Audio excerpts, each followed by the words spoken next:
नमस्कार दोस्तों, स्वागत है फिर से आपको हमारे चैनल में। भोजपुरी सिनेमा की सबसे चर्चित और जोड़ी आम्रपाली दुबे और दिनेश लाल यादव उर्फ निरहुआ एक बार फिर सुर्खियों में है। सोशल मीडिया पर इन दिनों यह चर्चा तेज हो गई है, क्या आम्रपाली और निरहुआ शादी करने वाले हैं। दरअसल आम्रपाली दुबे और निरहुआ ने कई सुपरहिट फिल्मों में साथ काम किया है।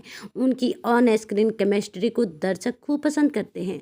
दोनों की तस्वीरें और वीडियो अक्सर सोशल मीडिया पर वायरल होती रहती है, जिसके बाद फैंस उनके रिश्ते को लेकर तरह तरह के कयास लगाने लगते हैं।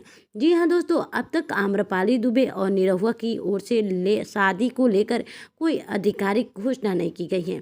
कई इंटरव्यू में दोनों कलाकार एक दूसरे को अपना दोस्त और बेहतरीन को स्टार बता चुके हैं। आम्रपाली भी ने कई बार कहा है कि उनके और निरहुआ के बीच गहरी दोस्ती है, लेकिन शादी जैसी खबरों में कोई दिलचस्प नहीं है। वही फैंस चाहते हैं कि यह लोकप्रिय जोड़ी असल जिंदगी में भी एक हो जाए।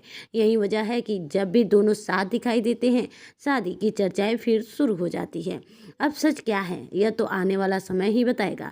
फिलहाल आम्रपाली दुबे और निरहुआ अपने अपने प्रोजेक्ट में व्यस्त हैं और शादी को लेकर कोई आधिकारिक जानकारी सामने नहीं आई है। ऐसे ही भोजपुरी मनोरंजन जगत की ताज़ा खबरों के लिए हमारे चैनल को लाइक, शेयर और सब्सक्राइब करना बिल्कुल ना भूलें।